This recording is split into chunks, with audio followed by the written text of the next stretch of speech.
Hello all, ఈరోజు నేను ఉసిరికాయ నిల్వ పచ్చడి చేసి చూపిస్తాను. చాలా ఈజీ ప్రాసెస్లో, చాలా తక్కువ టైంలో, చాలా టేస్టీగా ఎలా చేసుకోవాలో చూద్దాం.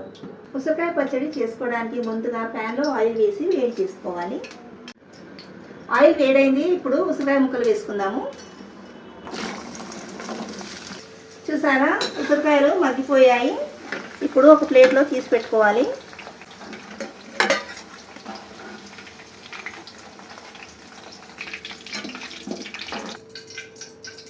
ఇప్పుడు పచ్చడిలోకి పోపు పెట్టుకున్నాము. మరి పోపు కోసం ఒక కప్పు ఆయిల్ని వేడి చేసాం కదా. ఇప్పుడు అందులో ఒక స్పూన్ వరకు ఆవాలు, జీలకర్ర 1 స్పూన్, ఎండుమిరపకాయలు, కచ్చపచ్చ దంచుకున్న వెల్లుల్లి దెబ్బలు, కరివేపాకు, పావు టీ స్పూన్ వరకు పసుపు, పచ్చిశనగపప్పు, మినపప్పు మొత్తం అంతా ఇలా మంచిగా కలుపుకొని పోపును రెడీ చేసుకోవాలి.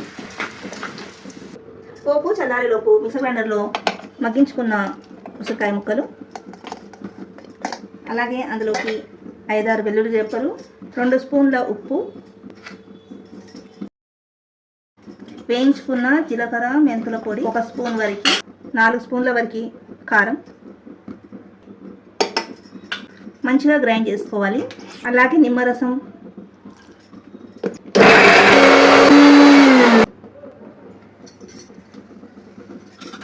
చూసారు కదా, ఈ విధంగా గ్రైండ్ చేసుకోవాలి. పోపు చల్లబడ్డాక ఉసిరికాయ పేస్ట్ని అందులో వేసుకోవాలి. మొత్తం అంతా పోపులో కలిసేలా కలుపుకోవాలి. అంతే అండి, టేస్టీ టేస్టీ ఉసిరికాయ నిల్వ పచ్చడి రెడీ.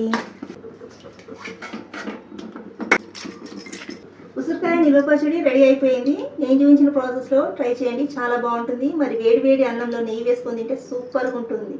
Thanks for watching.